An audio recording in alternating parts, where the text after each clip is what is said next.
Canberras, Buccaneers, Phantoms, Tornadoes, Harriers, they all flew from RAF Laarbruch during its 46-year existence from 1953 to 1999. Yet, even 15 years after it closed, parts of the base are still preserved. And to keep the memory alive, there's even a museum here.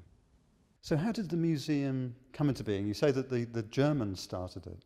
Yes, initially when they knew that the base was closing, they produced a book to hand over to the station and sell at the last open day. And it was quite a substantial book with lots of photographs and letters from previous station commanders. And after they presented that book, they thought, what can we do with all these photographs and documents we got?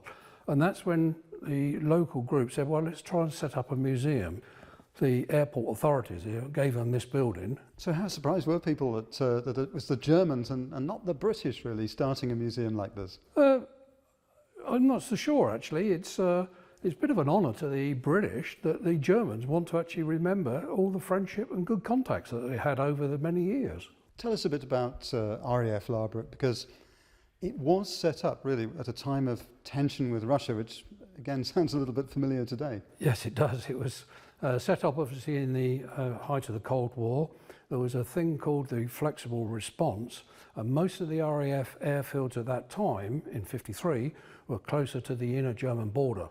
And what they wanted to do was move them back, have to remain in Germany because the Germans were paying for the building of the new airfields, but further away from the Soviet forces. And that's why these were set up at this area. So what would you say are the most interesting things that you've got here? Really, for me, it's the hardware stuff that we've managed to acquire. The two cockpits, the ejector seats, a rapier system.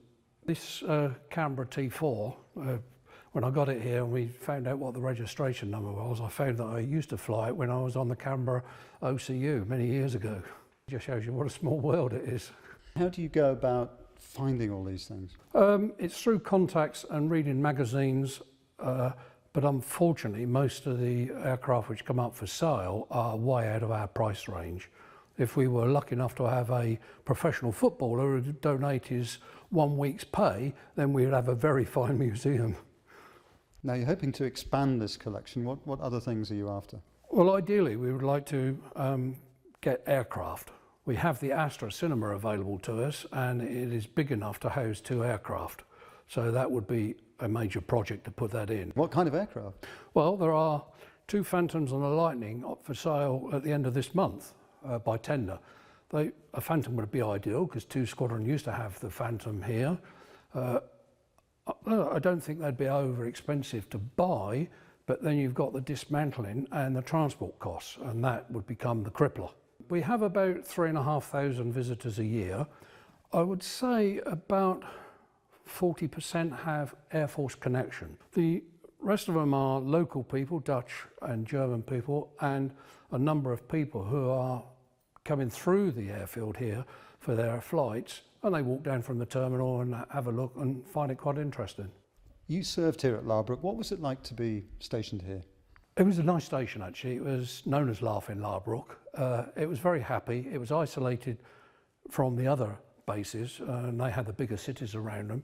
So here you had to integrate more with the local people. And it was just a relaxed place. It was hard work, really hard work.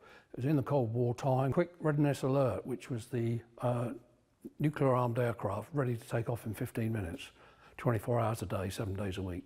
And here Ryanair has replaced the Royal Air Force. How do you feel about that?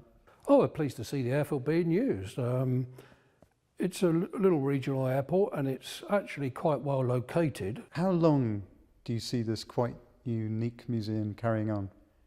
As long as the airfield keeps going, I think we will be here. I think it will carry on. We have a number of younger people who are showing interest as well, and that's where we need to generate that interest amongst the younger people to carry on.